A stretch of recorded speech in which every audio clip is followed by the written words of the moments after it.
नमस्कार. मल्हार टीव्हीच्या सकाळच्या बातमीपत्रामध्ये आपलं स्वागत.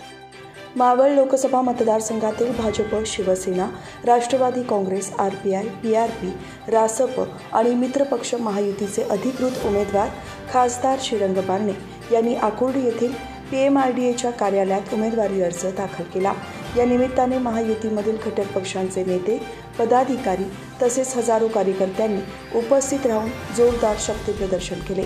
खासदार श्रीरंग बारणे यांचा उमेदवारी अर्ज दाखल करण्यासाठी मुख्यमंत्री एकनाथ शिंदे, उपमुख्यमंत्री अजित पवार, उच्च आणि तंत्र शिक्षण मंत्री चंद्रकांत पाटील, शालेय शिक्षण मंत्री दीपक केसरकर, विधान परिषदेतील भाजपचे गटनेते आमदार प्रवीण दरेकर, माजी खासदार लोकनेते रामशेठ ठाकूर, अमर साबळे, भाजपचे मावळ लोकसभा निवडणूक प्रमुख आमदार प्रशांत ठाकूर, आमदार महेश बालदी, आमदार महेंद्र थोरवे, आमदार सुनील शेळके, आमदार अण्णा बनसोडे, आमदार अश्विनी जगताप, आमदार उमा खापरे, माजी मंत्री बाळा भेगडे यांच्यासह महायुतीचे पदाधिकारी आणि कार्यकर्ते उपस्थित होते.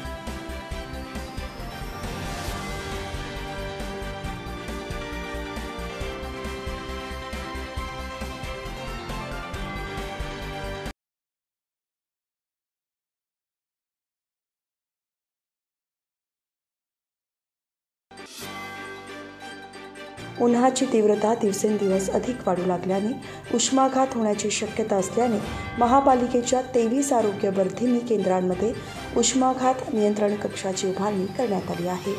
आयुक्त डॉक्टर प्रशांत रसाळ यांनी या उष्माघात नियंत्रण कक्षाची पाहणी करून आरोग्यवर्धिनी केंद्रातील विविध सेवा सुविधांची आढावा घेतला. गेल्या काही दिवसांपासून राज्यातील तापमानात वाढ होत असल्याचे निदर्शनास आले आहे. वाढत्या उष्णतेमुळे शरीराचे तापमान वाढून उष्माघात होण्याची शक्यता असते. राज्य शासनाच्या आपत्ती व्यवस्थापनाने देखील उष्माघाताच्या अनुषंगाने आवश्यक सूचना देण्यात आल्या आहेत. त्यानुसार महानगरपालिकेच्या वतीने उष्माघाताच्या रुग्णांसाठी खबरदारी म्हणून 9 आरोग्यवर्धिनी केंद्रांमध्ये उष्माघात नियंत्रण कक्षांतर्गत वातानुकूलित यंत्रणा बसवण्यात आली आहे. तसेच उर्वरित 6 नागरी प्राथमिक आरोग्य केंद्र, 2 आपला दवाखाना आणि 6 आरोग्यवर्धिनी उपकेंद्रांमध्ये उष्माघात नियंत्रण कक्षांतर्गत एअर कूलर बसवण्यात आले आहेत. याच पार्श्वभूमीवर नागरी प्राथमिक आरोग्य केंद्र खारघर आणि तळोजा फेज 2 येथील नागरी प्राथमिक आरोग्य केंद्रातील उष्माघात नियंत्रण कक्षाची पाहणी आयुक्त डॉक्टर प्रशांत रसाळ यांनी करत आरोग्यवर्धिनी केंद्रांमध्ये दिल्या जाणाऱ्या विविध सोयीसुविधांचा आढावा घेतला. तसेच महापालिकेच्या वतीने देण्यात येणाऱ्या सोयीसुविधांमध्ये वाढ करण्याबाबत यावेळी चर्चा करण्यात आली. याबाबत संबंधित अधिकाऱ्यांना सूचित करण्यात आले. रायगड लोकसभा मतदारसंघात 13 उमेदवार निवडणुकीच्या रिंगणात उरले आहेत. उमेदवारी अर्ज मागे घेण्याच्या शेवटच्या दिवशी 8 उमेदवारांनी आपले अर्ज मागे घेतले, अशी माहिती निवडणूक निर्णय अधिकारी किशन जावळे यांनी दिली आहे. रायगडचे पोलीस अधीक्षक सोमनाथ घारगे, उपजिल्हा निवडणूक अधिकारी स्नेहा उबाळे, अप्पर पोलीस अधीक्षक अतुल झेंडे यावेळी उपस्थित होते. रायगड लोकसभा मतदारसंघासाठी 28 उमेदवारांनी उमेदवारी अर्ज दाखल केले होते. छाननीत 7 जणांचे अर्ज बाद झाले, तर 8 उमेदवारांनी माघार घेतली. त्यामुळे 13 जण निवडणुकीच्या रिंगणात उरले आहेत. 13 उमेदवार असल्याने 1 युनिटवर मतदान घेता येणार आहे. प्रक्रिया शांततेत आणि पारदर्शकपणे पार पाडावी यासाठी जिल्हा प्रशासन आणि निवडणूक विभाग सर्वतोपरी प्रयत्न करत असल्याचे निवडणूक अधिकारी जावळे म्हणाले आहेत. दरम्यान मुख्य लढत ही विद्यमान खासदार सुनील तटकरे आणि माजी केंद्रीय मंत्री अनंत गीते यांच्यात आहे. मागील वेळी तटकरे यांनी गीतेंचा पराभव केला होता. यावेळी पुन्हा दोघे आमनेसामने आहेत.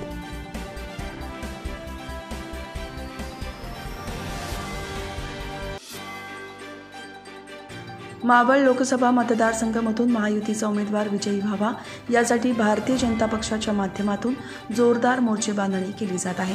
या अंतर्गत कर्जत तालुक्यातील प्रत्येक जिल्हा परिषद गटात भाजपकडून बैठकांचे सत्र सुरू आहे. या बैठकीच्या निमित्ताने नेरळ येथे महिला कार्यकर्त्यांनी भारतीय जनता पक्षात प्रवेश केला. कर्जत भाजपची निवडणूक आढावा बैठक नुकतीच नेरळमध्ये आयोजित करण्यात आली होती. यावेळी नेरळ परिसरातील अनेक महिलांनी भाजपमध्ये जाहीर प्रवेश केला आहे. लोकसभा निवडणुकीच्या तोंडावर आपल्या पक्षाची ताकद वाढवण्यासाठी भाजपमध्ये असंख्य महिलांचा प्रवेश करून घेण्यात आला. माजी आमदार सुरेश लाड, कर्जत विधानसभा निवडणूक प्रमुख किरण ठाकरे यांच्या प्रमुख उपस्थितीत झालेल्या बैठकीला भाजप रायगड जिल्हा सरचिटणीस दीपक बेहरे, ज्येष्ठ नेते तानाजी चव्हाण, भाजप जिल्हा चिटणीस रमेश मुंडे, मंगेश मस्कर, किसन मोर्चा प्रदेश उपाध्यक्ष सुनील गोपटे, प्रदेश महिला मोर्चा चिटणीस Mrunal Khedkar, friends of BJP Maval Lok Sabha अध्यक्ष नितीन कांदळगावकर, भाजप तालुका सरचिटणीस संदीप मस्कर, वसंत महाडिक, तालुका उपाध्यक्ष नरेश मसणे, महिला मोर्चा तालुका अध्यक्ष नम्रता कांदळगावकर प्रमुख उपस्थिती होती.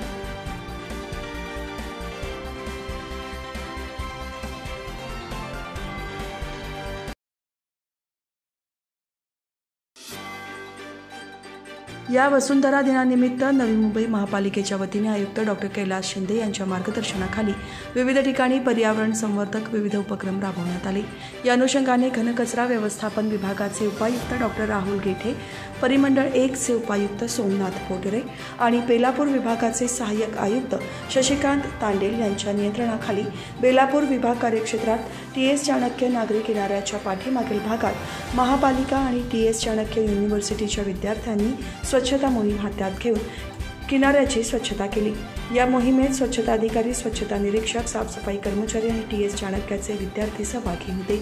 यावेळी उपस्थितांना जागतिक पृथ्वी दिनाच्या निमित्ताने माझी वसुंधरा अभियान अंतर्गत भूमी, जल, वायू, अग्नी, आकाश या पंचमहाभूतांचे संरक्षण आणि संवर्धन करण्याची माहिती सांगण्यात आली.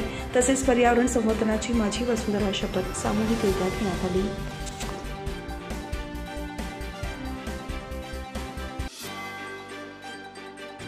22 एप्रिल हा दिवस जगभरात वसुंधरा दिन म्हणून साजरा केला जात असून पृथ्वीवरील नैसर्गिक साधन संपत्तीचा विचारपूर्वक वापर करणे आणि वाढते प्रदूषण रोखून पर्यावरणाचे संतुलन राखणे याविषयी जागरूकता निर्माण करण्यासाठी वसुंधरा दिन अत्यंत महत्त्वाचा मानला जातो. या निमित्त नवी मुंबई महानगरपालिकेच्या वतीनेही जागतिक वसुंधरा दिवस निमित्त विविध कार्यक्रमांचे आयोजन करण्यात आले होते. या निमित्त उद्या विभागाच्या वतीने 8ही विभाग कार्यालय क्षेत्रात मोठ्या संख्येने वृक्षारोपण करण्यात आले. आयुक्त डॉक्टर कैलास शिंदे यांच्या हस्ते नेरूळ येथील जोटिंग देव मैदानात पिंपळ वृक्षरोपाची लागवड करण्यात आली. त्याचप्रमाणे नवी मुंबईत 9 विविध ठिकाणी 1000हून अधिक देशी वृक्षारोपांची लागवड करण्यात आली. विशेष म्हणजे लागवड करण्यात आलेली सर्व वृक्षरोपे ही देशी प्रजातींची होती, ज्यामध्ये पिंपळ, वड, बहावा, बकुळ, तामण, सोनचाफा, जांभूळ, कदम अशा विदेशी वृक्षरोपांचा समावेश होता.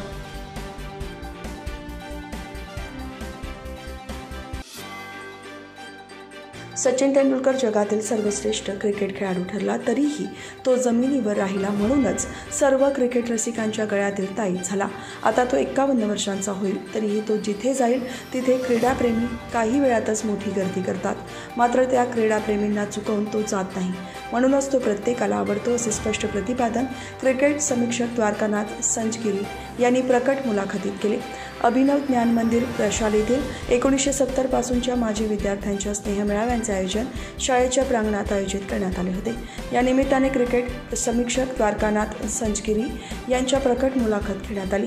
ही मुलाखत माजी विद्यार्थी डॉक्टर नितीन आरेकर यांनी घेतली. यावेळी संस्थेचे कार्याध्यक्ष श्रीराम पुरोहित, सचिव नंदकुमार मने, खजिनदार पद्माकर गांगल, स्नेह मेळाव्याचे कार्याध्यक्ष विजय मोरे, सचिव संजय खडे उपस्थित होते. भारतरत्न डॉक्टर बाबासाहेब आंबेडकर यांच्या जयंतीनिमित्त कामगार नेते तथा शिवसेनेचे कामगार सेनेचे नवी मुंबई प्रमुख प्रदीप वाघमारे यांच्या सामाजिक, राजकीय, धार्मिक, कामगार क्षेत्रातील अविरत योगदानाबद्दल बौद्धजन पंचायत समिती शाखा क्रमांक 828 जुईनगर आणि संघमित्र महिला मंडळ जुईनगरच्या वतीने समाजरत्न पुरस्कार 2024 देऊन सन्मानित करण्यात आले. हा पुरस्कार शिवसेना उपनेते विजय नाहटा यांच्या हस्ते प्रदान करण्यात आला. त्याबद्दल संस्थेचे अध्यक्ष सुनील शिर्के, सूर्यकांत सावंत, सिद्धार्थ साळवी आणि इतर पदाधिकारी यांचे प्रदीप वाघमारे यांनी आभार व्यक्त केले. पेण तालुक्यातील दिवे येथे लक्ष्मी दत्ताराम पाटील यांच्या राहत्या घराला आग लागून रोख रक्कम आणि साहित्यासह एकूण 1,49,000 रुपयांचे नुकसान झाले आहे. लक्ष्मी दत्ताराम पाटील यांच्या घराला शॉर्ट सर्किटमुळे आग लागल्यानंतर ग्रामस्थांनी आग विझवण्यासाठी धाव घेतली. त्यानंतर नगर परिषदेच्या अग्निशमन दलास पाचारण करण्यात आले होते. काही तासानंतर प्रयत्नानंतर आगीवर नियंत्रण मिळवण्यात यश आले. या आगीमुळे लक्ष्मी पाटील यांचे 1,49,000 रुपयांचे नुकसान झाले असून या नुकसानीचे पंचनामा संबंधित तलाठी यांनी केला आहे.